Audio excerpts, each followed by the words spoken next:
আমরা কি ফিরিয়ে দিতে পারবো ছোট্ট রামিসার জীবন? মাত্র ৮ বছর বয়স। আর কি কখনো রামিসা ফিরে আসবে তার মায়ের কোলে? রামিসা স্কুল ব্যাগ নিয়ে কখনো কি দৌড়াতে দৌড়াতে চলে যাবে স্কুলে? টিফিন পিরিয়ডে এই ছোট্ট বাচ্চাটি আর কি কোনোদিন তার বান্ধবীদের সাথে একত্রে বসে মায়ের বানানো রুটি আর সবজি আর ডিম ভাজি খাবে? যেই মা রামিসাকে হারিয়েছে, যে বাবা রামিসাকে হারিয়েছে, মা পাগলিনী, বাবা পাগলের মতো হয়েছে, অ্যাবনর্মাল হয়ে গিয়েছে। কারণ আমিও তো সন্তানের বাবা। মাত্র ৮ বছরের রামিসা এই দৃশ্য দেখার পরে এই জাতি স্তব্ধ হয়ে গিয়েছে। জাতি তার কথা বলার ভাষা হারিয়ে ফেলেছে। কারণ আমার স্বাধীন দেশ, সেখানে মাত্র ৮ বছরের রামিসা নিরাপদ না। আপনার বাচ্চা কি নিরাপদ? আমার মেয়েটা কি নিরাপদ? ধরা পড়ল ধর্ষক সোহেল। সোহেল দোষ স্বীকার করেছে। কিভাবে ছোট্ট রামিসাকে ধর্ষণ করার পরে গলা কেটে হত্যা করে স্ত্রীর সহায়তায় ঘরের গ্রিল কেটে সে পালিয়েছে। নারায়ণগঞ্জ থেকে তাকে প্রশাসন গ্রেপ্তার করেছে। প্রশাসনকে জানাই ধন্যবাদ।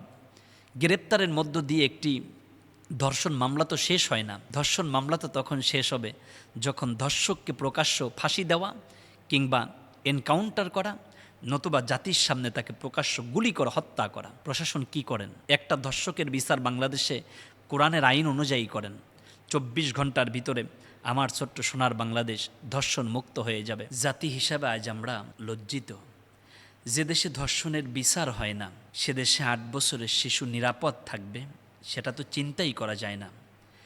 ধর্ষক ধরা পড়ে, দোষ স্বীকার করে, তারপরেও তাকে শাস্তি দিতে আইনের কত ধারা, এত ধারার দরকার কি?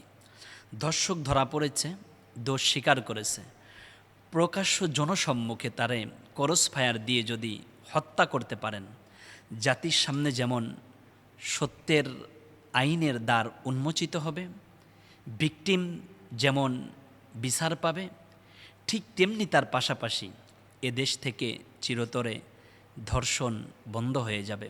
আমরা তো চাই একটি শান্তিময় সোনার বাংলাদেশ, যেখানে থাকবে না কোনো ধর্ষণ, অনিয়ম, দুর্নীতি, পাপাচার, জিনা, এমনকি অন্যায়ভাবে মানুষ হত্যা। কিন্তু একের পর এক আমার ছোট্ট সোনার বাংলাদেশে ধর্ষণের যেই সেঞ্চুরি, সেখান থেকে নিয়ে ৪ বছরের শিশু থেকে ৭২ বছরের বৃদ্ধা পর্যন্ত আমার দেশে প্রতিনিয়ত ধর্ষিতা হচ্ছে। আমরা কি বিচার পাচ্ছি? এটি কি আমার সোনার বাংলা? এটি কি আমার ৭১-এর স্বাধীনতা? আজ স্বাধীনতার ৫৬ বছর, কত আয়োজন, নেতাদের কত প্রতিশ্রুতি, দলীয় নেতাকর্মীদের কত দাম্ভিকতায় কথা, কত ধরনের কত সান্ত্বনার অমীয় বাণী আমাদেরকে শোনায়। আমরা কি ফিরিয়ে দিতে পারবো ছোট্ট রামিসার জীবন?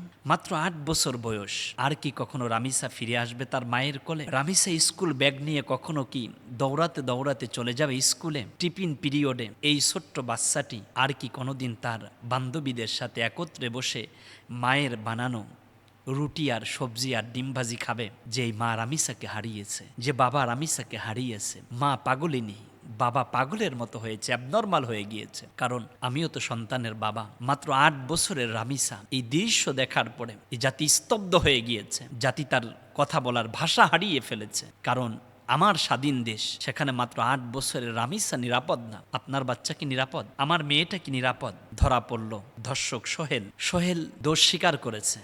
কিভাবে ছোট্ট রামিসাকে ধর্ষণ করার পরে গলা কেটে হত্যা করে স্ত্রীর সহায়তায় ঘরের গ্রিল কেটে সে পালিয়েছে। নারায়ণগঞ্জ থেকে তাকে প্রশাসন গ্রেপ্তার করেছে। প্রশাসনকে জানাই ধন্যবাদ। গ্রেপ্তারের মধ্য দিয়ে একটি ধর্ষণ মামলা তো শেষ হয় না। ধর্ষণ মামলা তো তখন শেষ হবে যখন ধর্ষককে প্রকাশ্য ফাঁসি দেওয়া কিংবা এনকাউন্টার করা, নতুবা জাতির সামনে তাকে প্রকাশ্য গুলি করে হত্যা করা। প্রশাসন কি করেন? একটা ধর্ষকের বিচার বাংলাদেশে কোরআনের আইন অনুযায়ী করেন। ২৪ ঘন্টার ভিতরে আমার ছোট্ট সোনার বাংলাদেশ ধর্ষণ মুক্ত হয়ে যাবে। আহারে, ধর্ষকের পক্ষে জামিনের জন্য আইনজীবী পাওয়া যায়, সে দেশে ধর্ষণ মুক্ত হবে। আপনি চিন্তা করেন কিভাবে? আইনজীবী ভাইয়েরা যারা আছেন, আজকে হয়তো আপনি অল্প কিছু টাকার জন্য ধর্ষকের পক্ষে আইনি সহায়তা দিয়ে যাচ্ছেন, কিন্তু আগামীকালকে আপনার মেয়েটা যে ধর্ষণ হবে না, আপনার মেয়েটা নিরাপদ থাকবে, সেই সিকিউরিটি আপনি কি দিতে পারবেন? অন্যেরটা হারালে আমাদের কষ্ট কম লাগে, নতুবা একটু সান্ত্বনার বাণী শোনাই, নতুবা আমরা একটু ফেসবুকে সমবেদনা জানাই, এতটুকু পর্যন্তই হয়তো বা শেষ। আর মিডিয়া যারা আছেন তারা ভাইরাল ইস্যু পাওয়ার পরে কয়েকদিন সেইটা নিয়ে মাতামাতি করেন, কিন্তু এরপরে রামিসা চলে যায় কবরে, মা বাবার বুকের ভিতরে থাকে চাপা কষ্ট, আদালতে ঘুরতে ঘুরতে পায়ের জুতা শেষ হয়ে যায়, কিন্তু একদিন হয়তো টাকা দিয়ে ধর্ষক জামিনে বের হয়ে আসে।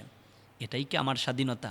সত্যের আইন বাস্তবায়ন হবে, আল্লাহর কোরআনের নীতি যদি আপনি বাস্তবায়ন করতে পারেন, আল্লাহর কোরআন দিয়ে যদি ধর্ষকের বিচার করতে পারেন, এভাবে যদি একের পর এক ধর্ষণ চলতে থাকে, ধর্ষকেরা যদি জামিন পেয়ে যায়, তাহলে কি আমার দেশ ধর্ষণ মুক্ত হবে? একটা ধর্ষককে ধরুন, বাইতুল মোকাররমের সামনে আনুন, জাতির সামনে করস ফায়ার দিয়ে তাকে হত্যা করুন, সত্যের আইন বাস্তবায়ন করুন।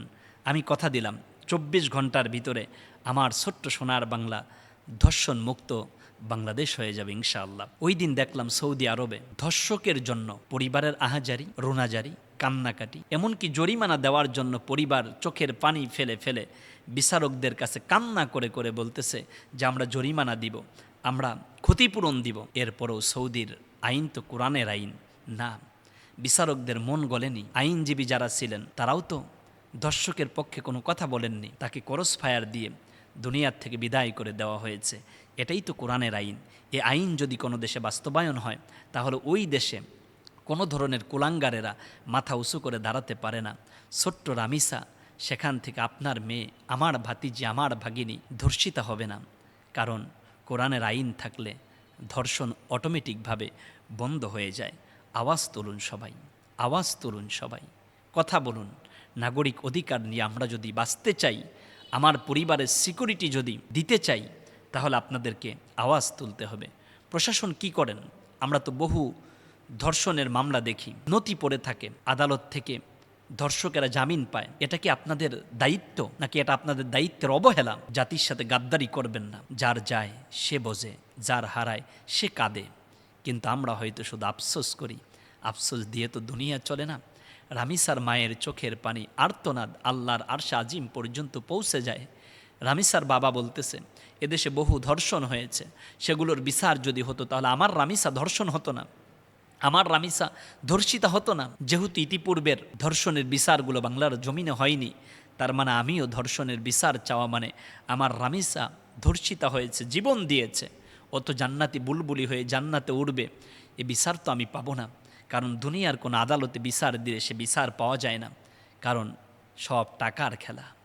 টাকা পেলে প্রশাসন ঘুরে যায়, টাকা পেলে বিচারক পাল্টে যায়, টাকা পেলে আইনজীবী ধর্ষকের পক্ষে দাঁড়িয়ে যায়। এটা আমার স্বাধীনতা, এটা আমার সোনার বাংলা। আস্তাগফিরুল্লাহ, আস্তাগফিরুল্লাহ। রামিসার বাবা বলতেছিলেন আর কাঁদতেছিলেন, পারবেন আপনারা আমার রামিসাকে আমার কোলে ফিরিয়ে দিতে? আমার ছোট্ট মেয়েটা আমার জন্য শরবত বানিয়ে ফ্রিজের ভিতরে রেখে দেয়, বাহির থেকে আমি আসলে আমার হাতের মধ্যে দিয়ে আমার রামিসা বলে, আব্বু এটা তোমার জন্য। পারবেন এই ভালোবাসা ফিরিয়ে দিতে? পারবেন বাবা সন্তানের এই ভালোবাসার জায়গাটা আবার জোড়া লাগাতে? কারণ রামিসা তো কবরে চলে গেল। ধর্ষকের বিচার জনগণের সামনে হওয়া দরকার। প্রশাসন যদি বিচার করতে ব্যর্থ হন, তাহলে সোহেলকে জনগণের সামনে ছেড়ে দিন, দেখবেন এদেশের মানুষ এই কুত্তা সোহেলকে এমন বিচার করবে, সোহেলের মতো কুলাঙ্গার আর বাংলার জমিনে একটাও জন্মাবে না। আমি প্রশাসনের প্রতি গভীর শ্রদ্ধা সম্মান রেখে আপনাদেরকে বলতে চাই, আমি এদেশের নাগরিক। আমি এই মুহূর্তে এই কথাগুলো বলতেছি একজন আলেম হিসাবে না, আমি একজন বাবা হিসাবে। রামিসার বয়স 8 বছর, আমার কলিজার টুকরা হুমায়রা তার বয়স 6 বছর। আমি তো রামিসার কাছে আমার ছোট্ট হুমায়রাকে দাঁড় করিয়েছি। আজকে যদি আমার মেয়ে হতো, আমি বাবা, আমি কি পারতাম মেনে নিতে? পারতাম না। ঠিক আমি যেমন পারতাম না, ঠিক তেমনি রামিসার বাবাও পারতেছে না। সোহেলের বিচার হোক, প্রশাসন বিচার করুন, তারা ফাঁসি দেওয়ার জন্য যত এভিডেন্স দরকার আপনারা পেয়ে গিয়েছেন। এজন্য আইনের ধারা, আইনের ফাঁকফোকর এগুলো তালাশ করবেন না। বিচার যদি 1 সপ্তাহের মধ্যে হয়, তাহলে এদেশের মানুষ প্রশাসনের জন্য দোয়া করবে, ধর্ষক মুক্ত একটি বাংলাদেশ পাবো। আল্লাহ যেন আমার ছোট্ট সোনার বাংলাদেশকে ধর্ষক মুক্ত বাংলাদেশ হিসাবে কবুল করেন। আমিন। আসসালামু আলাইকুম ওয়া রাহমাতুল্লাহি ওয়া বারাকাতুহু।